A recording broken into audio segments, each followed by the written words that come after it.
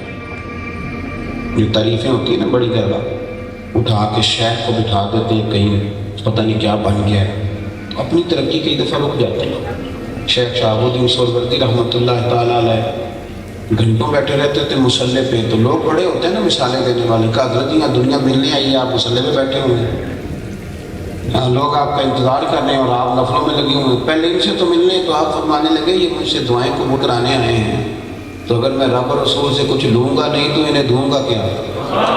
پہلے کچھ لے تو لینے دو، وہاں سے کچھ لوں گا تو یہاں دوں گا۔ یہ آؤ بھگت، یہ شور شراب پہ یہاں بھی روحانیت میں خرابی ہے۔ اپنا خیال رکھو، اپنا، میں کہہ چکا ہوں کہ تو اگر میرا نہیں بنتا نہ بن، اپنا تو بن۔ علامہ اقبال کہنے لگے دل بیدار فاروقی، دل بیدار کراری، کہنے لگے یاد رکھنا اگر تیرا دل بیدار ہو گیا تو حضرت فاروق اعظم کا طریقہ ملے گا، حضرت علی کا طریقہ ملے گا۔ اور ایک درویش نے کہا تھا کہ زندگی زندہ دلی کا نام ہے، مردہ دل کیا خاک جیا کر؟ اگر تیرا دل ہی مردہ ہے، تیرا دل ہی اگر مردہ ہے، تیرے دل میں کوئی شے ہی نہیں، نبی پاک صلی اللہ علیہ وسلم نے فرمایا یاد رکھنا جس کے سینے میں کچھ قرآن ہے وہ زندہ ہے، جس کے سینے میں قرآن ہی کوئی نہیں وہ تو چلتا پھرتا مردہ ہے۔ اپنا نظریں جھکائیں، تھوڑا غور کریں کہ یہ کیوں نہیں کر رہا نماز پڑھنے کو دل، یہ کیوں نہیں کر رہا اللہ اللہ کرنے کو، یہ کیوں مائل ہو رہا ہے کہ دنیا ہونی چاہیے، مسئلہ کیا ہے، کدھر گیا وہ سارا خود، وہ احساس، وہ شدت۔ حضرت عبد الرحمن ابن عوف رضی اللہ تعالیٰ عنہ حضور کے وصال کے بعد حضرت عائشہ صدیقہ کے دروازے پر بیٹھ کر رویا کرتے تھے، دروازے پر، چھوٹا آدمی نہیں، مکے کا مدینے کا سب سے مالدار بنا، اور فقیروں کی طرح جھولی بچھا کے مصطفیٰ کے دروازے میں بیٹھے رو رہے۔ جناب عائشہ صدیقہ باہر آ کے کہتی عبدالرحمن کیا ہوا؟ عرض کی اماں جی دیکھیں نا میرے پاس کتنی زیادہ دولت پڑی، اتنا میں مالدار ہوں، اور کیا ان کا طریقہ تھا اپنی روحانیت بحال رکھنے کا؟ فرمانے لگے امیر حمزہ مجھ سے افضل تھے، اور جب وہ دنیا سے گئے تھے تو ان کے پاس کفن کے کپڑا پورا نہیں تھا، مصعب ابن عمیر مجھ سے افضل تھے، اور جب کفن دیا جا رہا تھا تو سر ہم نے ڈھانپ دیا تھا اور پیروں پہ گھاس ڈال دی تھی۔ اماں جی وہ افضل لوگ تھے، لیکن اس حال میں انہوں نے دنیا چھوڑی کہ کفن کو کپڑا پورا نہیں تھا، اور میں نے اتنی دولت جمع کی ہے مجھے ڈر آتا ہے، رات بھی خواب دیکھی ہے کہ میں ڈوبنے لگا ہوں، اماں جی آپ کے دروازے نور پہ خیرات لینے آیا ہوں، میں نے لیا دعا کریں۔ جناب عائشہ صدقات و خیرات پہ کہتے ہیں وہ صدقے بھی کریں، پھر چوتھے دن آ کے رونے لگے، اپنے اس احساس کو، اپنی اس توانائی کو، اپنے اس حسن کو، اپنے اندر کے اس وقار کو انہوں نے بچا کر کے رکھا۔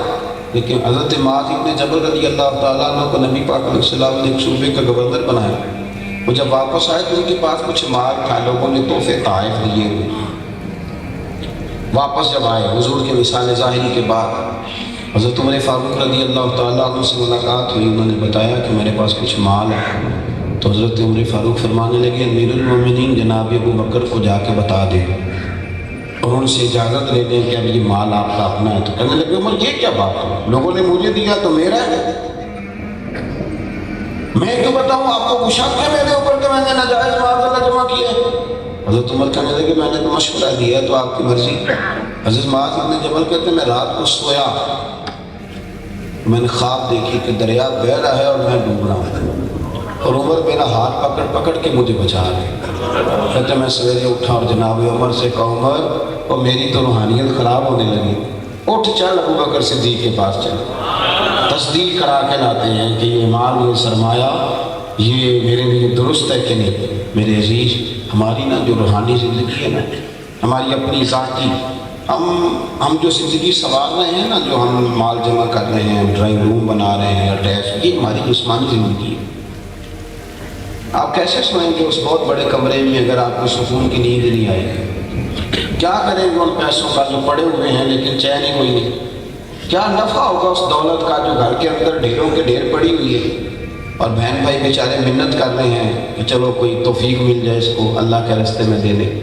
اپنی زندگی کا جائزہ لیں, اپنی روحانیت کو کبھی خراب نہ ہو. میں نا اس موبائل کو بہت بڑی رکاوٹ سمجھتا ہوں روحانی زندگی کے لیے. میں کس طرح یہ بات کروں کہ جس قوم کے ہاتھوں میں قرآن ہونا چاہیے تھا اس کے ہاتھوں میں ہر وقت موبائل رہتا ہے. یہ تباہ کر دیا روحانی زندگی کو. مسلح بالکل بے آباد ہو گیا, اللہ کے زاویے بالکل ختم ہو گئے. کوئی کیفیت نہیں, کوئی ذکر نہیں, کوئی فکر نہیں, کوئی عبادت نہیں. تعویذوں والوں کا کام زیادہ کیوں چل رہا ہے کہ لوگ وظیفہ تو پڑھنا چاہتے نہیں, وہ چاہتے ہیں ہمیں لکھ کے دے دیا جائے تو لکھ کے دے دیا جاتا ہے. اپنے باطن پر توجہ کریں. آپ دیکھیں کتنے زمانے بیت گئے نماز نہیں ڈھنگ سے پڑھ سکے. آپ غور کریں کتنا وقت. ملا رومی رحمۃ اللہ تعالیٰ علیہ سے ایک شخص نے کہا تھا کہ حضرت جی مال بھی پڑا دولت بھی بڑی ہے پر میں مسجد تو نہیں نہ جاتا. تو فرمانے لگے جا پھر توبہ کر جا کے. مالک تو ناراض ہے, وہ ہر شے تجھے دے کے کہتا ہے کہ لے لے اور دفع ہو جا میرے گھر نہ. وہ تو ناراض ہے, جا جا کے اپنی اللہ ٹھیک کر. مہربانی فرمائیں اپنی طبیعت پر توجہ دیں, چھوڑیں.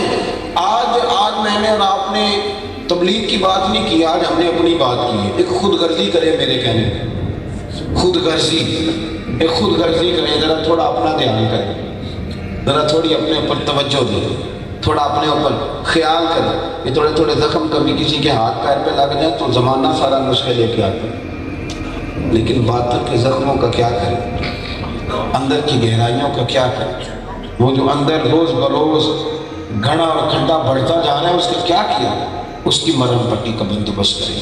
اللہ میں زور دیں. آپ یقین کریں کہ لوگوں کی زبانوں پہ ہر شے جاری ہوتی ہے, اللہ رسول کا نام نہیں جاری ہوتا. میں کچھ لوگوں کی بات سن کے نا تو کانپ جاتا ہوں. یہ ہمارے سیاسی ورکر ہیں, یہ اپنے لیڈر کا نام لیتے ہیں تو قائد جمہوریت تو شہید فلانا تو پتہ نہیں کیا کیا لقب, اور نبی پاک علیہ السلام کا نام ان سے ڈھنگ سے لیے نہیں جاتا. آپ یقین کریں اڑ جاتے ہیں. وہ بات کہتے ہوئے ان کے جملے ٹوٹتے. کیوں؟ اس لیے کہ انہیں اللہ سے ڈرنا چاہیے. کہ کیا خطا ہو گئی کہ زبان پہ نام تک جاری نہیں ہوتا. اپنے اذکار کو, اپنے معاملات کو. ایک بات سنیں, ایک بری نظر ہوتی ہے مرد نے عورت پہ ڈالی اور عورت نے مرد پہ ڈالی. ایک بری نظر ہوتی ہے مرد نے مرد پہ ڈالی. امرد کا بغیر داڑھی کے جو لڑکا ہوتا ہے اس کو ہمارے فقہا نے امرد کہا اور حکم دیا ہے کہ ایسے لڑکے کے ساتھ اگر کسی شخص کی نظر ٹھیک نہیں رہتی تو اس کے ساتھ بھی وہ اوقات نہ گزارے. ہم لوگ جو بہت زیادہ داڑھی کی تاکید کرتے ہیں تو اس کی بنیادی وجہ یہ ہے کہ آپ کو پتہ ہے کہ اس پر حکم کیا لگتا ہے. بے رش لڑکے کا حکم کیا ہے؟ وہی ہے جو عورت کا حکم ہے. اس کو دیکھا کسی نے غلط نظر سے تو وہ بھی اتنا ہی مجرم ہے جتنا اس نے کسی لڑکی کو دیکھا. یہ مسئلے کیسے بیان کیے گئے ہیں؟ حالانکہ ہیں کتابوں میں. ایک حافظ قرآن تھے, بڑی تگڑی قسم کی وہ تلاوت کرتے تھے, بڑا خوبصورت قرآن شریف پڑھتے. اچانک بھول گئے. اچانک اور یہ بھی یاد رکھ لیں کہ جس بندے کو اللہ اور اس کے رسول کا نام لیتے ہوئے کہیں کمزوری ہے نا اس کی طبیعت میں، اسے بھی اپنی روحانیت کا علاج کرانا چاہیے۔ اچانک ہوئی خواجہ حسن بصری کی بارگاہ میں عرض کی مہربانہ کرم فرما، میں تو اتنا سونا قرآن پڑھتا تھا، کافر پہ روک روک کے سونا کرتا، اور اب میری زبان پہ جھاگ نہیں ہوتا۔ آپ نے فرمایا ہوا کہ عرض کی حضور ایک لڑکا گزر رہا تھا، خوبصورت تھا، ذرا دیکھ بیٹھا ہوں۔ آپ فرمانے لگے تجھے شرم نہیں آئی کہ رب نے تجھے پورا قرآن تیرے سینے میں دیا تو گند مند دیکھتا پھرتا؟ خیال نہیں آیا تھا اتنا اس نے نوازا ہے، اور دائیں بائیں دیکھتا ہے۔ اس نے کہا حضور پہ حکم کریں، تو آپ فرمانے لگے حرم شریف جاؤ، حرم شریف مسجد نبوی میں عصر کی نماز کے بعد فلاں کونے میں فلاں ستون کے پاس اس طرح کے بزرگ بیٹھے ہوں گے، ان سے دعا کرا، اللہ تیری مشکل کو آسان کرے گا۔ وہ کہتا میں نے سفر کیا، محنت کری، میں وہاں پہنچا، ان بزرگوں کو جا کے اپنا مسئلہ بیان کیا تو وہ کہنے لگے یار تجھے ذرا خیال نہیں آیا، اللہ نے تجھے اتنا نوازا تھا اور تم کن چکروں میں پڑ گیا؟ تو کہتے ہیں کہ میں نے ان سے کہا حضور دعا کرنے، کہنے لگے وہ تو میں کروں گا، ایک پر پہلے یہ بتا میرے پاس بھیجا کس نے؟ کون تھا جس نے میرے پاس بھیجا؟ تو میں نے کہا خواجہ حسن بصری۔ فرمایا اچھا وہ میرے پردے کھول کر، میں تو یہاں چھپا بیٹھا، آپ تو نہیں نا کیوں چھپے بیٹھے، اب سے میں نے پوسٹر لگوائے ہوئے، آج بیماری کا نام کرا ہے، اب کون چھپتا ہے؟ تو چھپنے کا دور نہیں ہے، تو دکھایا جاتا ہے۔ کہا میں یہاں چھپا بیٹھا ہوں، میرے پردے کھولیں۔ اچھا پھر ٹھہر جا، مغرب کے بعد دعا کروں گا۔ یہ کہا جی ٹھیک ہے، کہتے میں مغرب تک رکا تو مغرب کی نماز میں نے وہیں پڑھی، تو کہنے لگے جاؤ اس بندے سے سلام لے کے۔ اور جب میں اس بندے سے سلام لینے گیا تو وہ حضرت حسن بصری تھے۔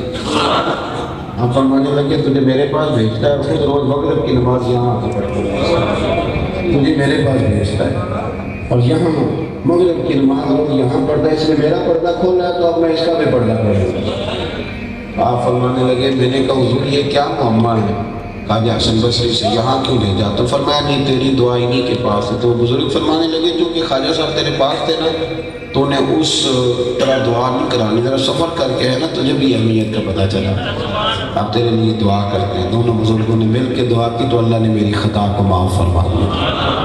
اس لیے اپنی جو باطنی زندگی ہے نا اس پر آپ توجہ دیں، آپ غور کریں کہ کیوں نہیں آخر فارغ جو ہیں تو ہمارا فیس بک چلانے کو جو دل کر رہا ہے تو نفل پڑھنے کو کیوں نہیں کر رہا؟ اس پر آپ غور کریں۔ ہم فارغ بیٹھے ہیں تو ہمارا یہ تو دل کر رہا ہے کہ میں ذرا موٹر سائیکل بیٹھوں کسی پارک سے ہوں، تو یہ کیوں نہیں دل کر رہا کہ سپارہ پڑھ لوں؟ اس پر غور کریں، یہ مقام غور ہے، اور ایسے کھو نہ جائیں، یہ کچھ بھی نہیں ہے۔ آپ کل بیمار ہو جائیں، آپ کے بچے کہیں گے ٹھیک ہے دعا کریں حضرت صاحب اللہ ابا کو پڑھتا عطا کرے، ختم ہو گئی بات۔ اور پہنا دیس لیت قبرہ جنہ تے پھول پے، ادھروں کوئی نہیں گیا ہوتا، ادھروں لکھاں پے۔